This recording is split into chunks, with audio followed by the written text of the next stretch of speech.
Yo les potes, tout le monde, c'est Isma, j'espère que vous allez bien. On se retrouve aujourd'hui pour une nouvelle vidéo. Dans cette vidéo, les gars, on va parler de l'infirmerie lyonnaise parce qu'il y a quand même pas mal de joueurs concernés par cette infirmerie. On va commencer à parler du derby qui est ce soir contre Saint-Etienne à Geoffroy Guichard sous la pluie battante parce que le temps s'annonce chaotique. Et on va aussi parler du match face à Brøndby, on a gagné 3-0 et c'est parti tout de suite pour la vidéo. C'est parti tout de suite pour le début de la vidéo, on va commencer par la Ligue Europa, OL Brøndby.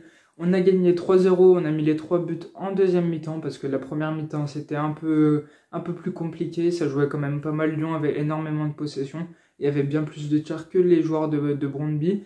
Et on a donc gagné 3-0 par un doublé de Kartoko Ekambi et un but d'Oussema Aouar, dont la célébration était très rageuse, ça faisait plaisir de le voir à un aussi bon niveau que ce soit Kartoko Ekambi ou Oussema Aouar, même si Kartoko Ekambi ça fait quand même déjà 2 semaines qu'il a un très bon niveau. J'espère que ça va continuer pour lui en Ligue Europa de mettre autant de buts. Il a fait être Player of the Week de la Ligue Europa, mais finalement il n'a pas été élu. Et j'espère que ça va être très bon pour lui cette saison, qu'on lui souhaite une bonne saison. On est donc premier de la poule avec 6 points, devant le Sparta Prague qui a 4 points, donc qui est deuxième. On a gagné tous nos matchs et j'espère que ça continuera. On pourra monter jusqu'à 18 points si on gagne tous nos matchs. Le prochain match à venir est contre le Sparta Prague mi-octobre, je crois, après la trêve internationale.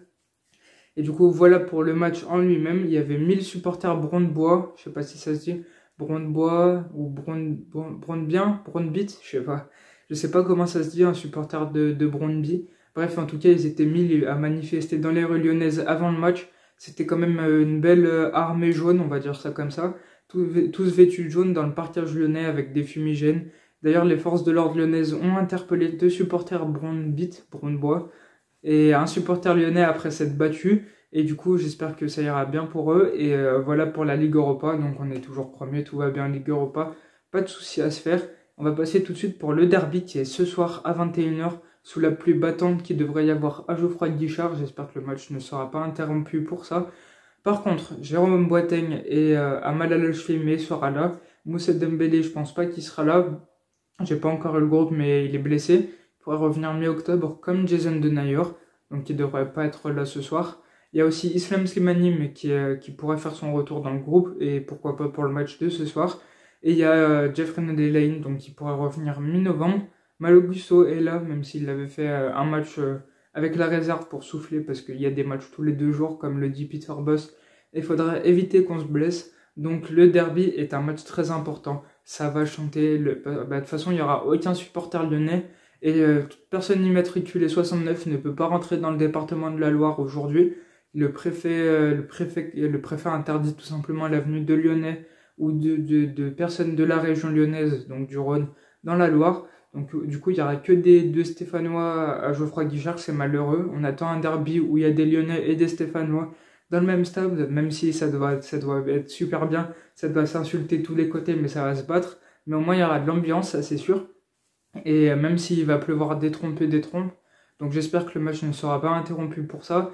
François Le Texier est au sifflet donc pour ce match. J'espère qu'il fera un très bon arbitrage. Et pour moi, la composition probable est la suivante. Donc Anto Lopez dans les cages qui fait un très bon début de saison. Ce sera une défense à 4, donc à gauche Emerson qui a pris un carton rouge contre Lorient. Mais je suis pas sûr que s'il peut pas jouer, donc ouais, ça fait, et ce serait Enrique qui pourrait jouer latéral gauche. Donc si le carton rouge d'Emerson est entré en compte, il pourra donc pas jouer et ce sera Enrique en tant que latéral gauche. La charnière centrale, donc ce sera Jérôme Boateng à droite, je le ferai jouer. Il y a une petite entorse à la cheville, on l'a dit, mais ça devrait aller. À côté de Signaye Diomandé qui a fait une très bonne rencontre face à Lorient, même si c'était compliqué. Un partout, mais un carton rouge vraiment, il n'y a pas de carton rouge sur Emerson. C'est un carton rouge abusé. Et ça c'est chiant parce qu'à chaque fois, Lyon est victime d'erreurs d'arbitrage flagrantes. L'arbitre est humain, il peut faire des erreurs, mais la VAR, elle n'a aucune erreur à faire. Et il peut intervenir sur l'arbitrage pour les cartons rouges directs. Et donc voilà, il n'y a pas censé être carton rouge. Il y a même un autre défenseur derrière, c'était Jason Denayer. Il y avait Anthony Lopez pas loin parce que le contrôle du joueur lorientais était mauvais, donc ce carton rouge est pas ouf. Donc à droite, ce serait Léo Dubois, donc avec le brassard de capitaine, convoqué avec l'équipe de France. On y reviendra juste après.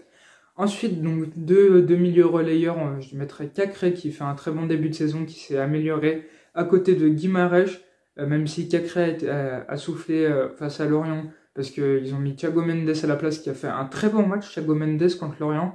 Du coup, voilà pour mes 2-6. Ensuite, je mettrai donc trois lignes de milieu. Karl Toko Ekambi à gauche, dans l'axe, je mettrai Ryan Cherki qui a aussi fait une très belle entrée face à Lorient. Et à droite, je mettrai Shaqiri, donc qui est très bon Shaqiri. J'ai hâte de voir ce qu'il va donner pour le derby. Il a envie de marquer. Pour la petite anecdote, il l'a dit en conférence de presse tout à l'heure, il a dit que le premier entraînement de Lyon, il est venu avec des crampons verts. Il a salué Rémi Vercoutre. Il a dit Rémi Vercoutre, qui est l'entraîneur des gardiens. Rémi Vercoutre lui a dit que c'était quoi ces crampons, qu'il fallait les changer tout de suite, qu'il fallait qu'il les changeait tout de suite. Et c'est ce qu'il a fait. Il a vraiment envie de marquer à Geoffroy Guichard. J'espère que ça lui réussira. Et en pointe, du coup, Lucas Paqueta qui fait un début de saison incroyable, le meilleur joueur lyonnais, si c'est le meilleur de Ligue 1 en ce moment. J'espère qu'on va gagner ce derby. Et voilà pour le derby. On va finir avec l'équipe de France. Léo Dubois est le seul lyonnais convoqué dans l'équipe de France A. Et en espoir, par contre, il y en a 3. Il y a Malo Gusto qui est convoqué. Il y a, comment il s'appelle, Ryan Cherki, j'avais oublié. Ryan Cherki est convoqué ainsi que Maxence Cacré. J'espère que les 3 joueront et auront beaucoup de temps de jeu avec Sylvain Ripoll qui est toujours au poste en tant que l'équipe de France Espoir, même s'il fait un mauvais boulot. Et du coup, voilà pour la vidéo les gars, j'espère que vous l'avez kiffé. Si c'est le cas, n'hésitez pas à liker, à commenter et à vous abonner. Ciao, ciao.